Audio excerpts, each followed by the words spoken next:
नमस्कार दोस्तों, स्वागत करता हूँ जागरण हाईटेक के एक लेटेस्ट वीडियो में। आज हमारे साथ है अल्ट्रावायलेट से एक बहुत ही important person mister Neeraj, who is the co founder and CEO of Ultraviolette automotive. और आज हमारे साथ है इनका latest innovation which is the X-47।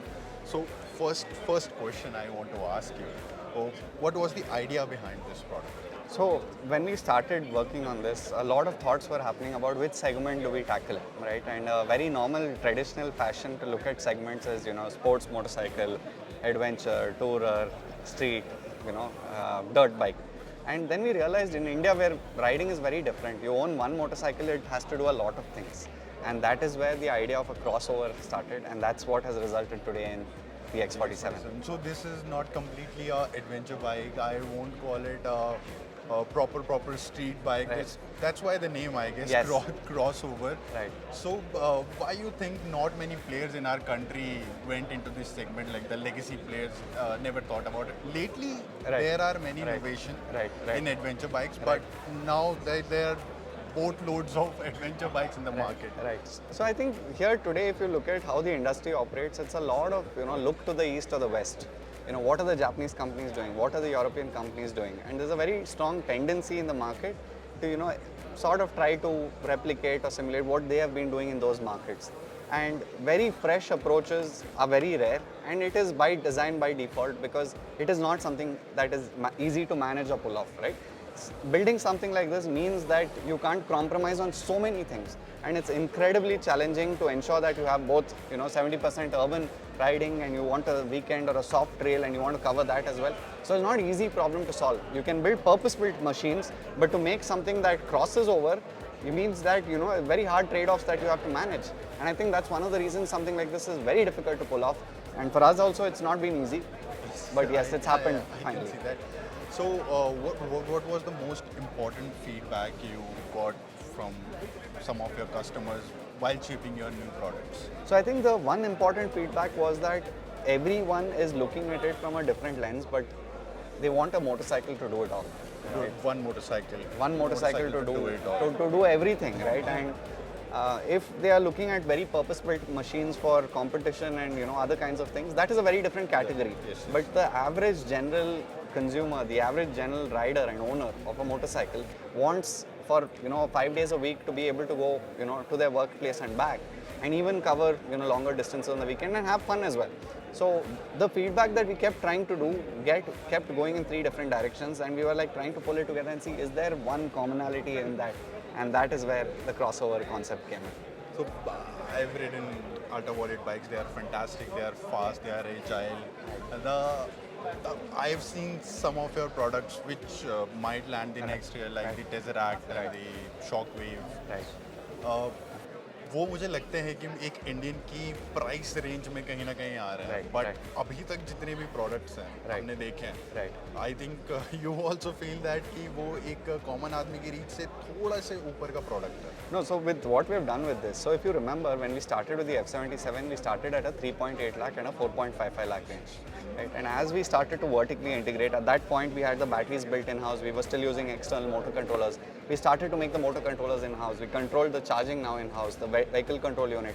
Everything started to become in-house, and that's where we even were able to bring the price of the F-77 to 2.99. Yes. Today what we have done, and if you talk about the general 350cc vehicle, right, everything's in that. If you look at a 400cc vehicle, it's all at that 2.5 lakh price point, right? Yes. In fact, generally the tendency is when you look at ex-showroom price for an IC vehicle, you don't realize that there's another 60,000-80,000 rupees more that you have to pay to get it on board. Yeah, all the tax. Right? But in the case of an EV, that is minuscule, right? Your 500 rupee registration fees in Bangalore, right? And your insurance comes to 15 to 18,000. That's it, right? So now today we are at price parity, both on ex-showroom.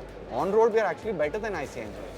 Right, so at least for these segments that we're talking about, which is your 350, 400cc, the kind of 30 kilowatts of 40 HP of power, I think we're already there in terms of price parity. Great.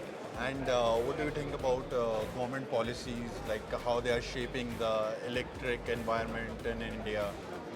They're good, and in fact, I think we are beneficiaries of the 5% GST on EVs. That is incredibly, while for 350cc and above categories, what has happened is it's ended up at 40% from the IC engines. For us, this remains at 5%, and we're like super happy about that, and continue to be glad that it's working in our favor. And different state governments have different incentives, so that's also a good and positive thing. So as Narayan said that there were just few showrooms just a year ago, Yeah. and now there are more than 30 showrooms all over the country. So what are the future plans? Like, this seems something is cooking, something is. No, see, I think it's all done in a very organic manner. First, we planned it out in Bangalore, tested, got service, spares, network templates, training for individuals. Then we went to one city outside Bangalore, which became Chennai. Then took a further out city, Pune, built out that. Then we started to scale very rapidly.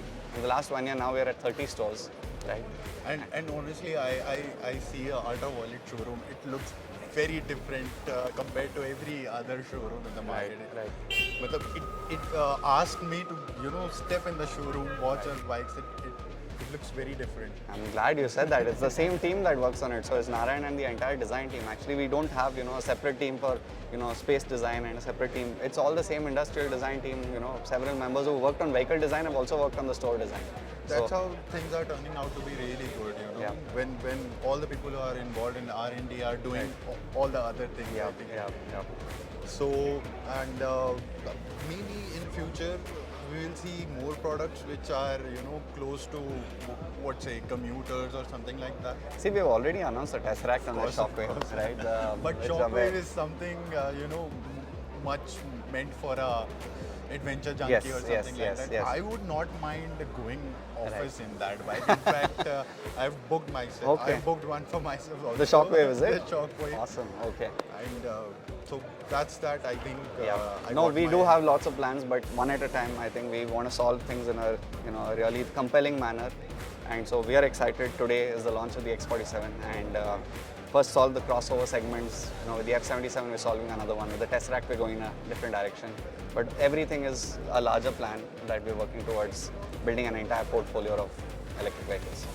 And seriously, I felt very happy. I'm someone who is getting into adventure tours and adventure bikes lately. Right. And I'm very happy that Ultraviolet came up with such product. And I think the riding position posture is suitable for many other people. Right, I think right. the F-77 was very sporty, race-focused machine. Right. And now this will be definitely a one-bike garage for everyone. Right. Thank you so much. Thank you so much. for your Nice time. talking to you. Thank you.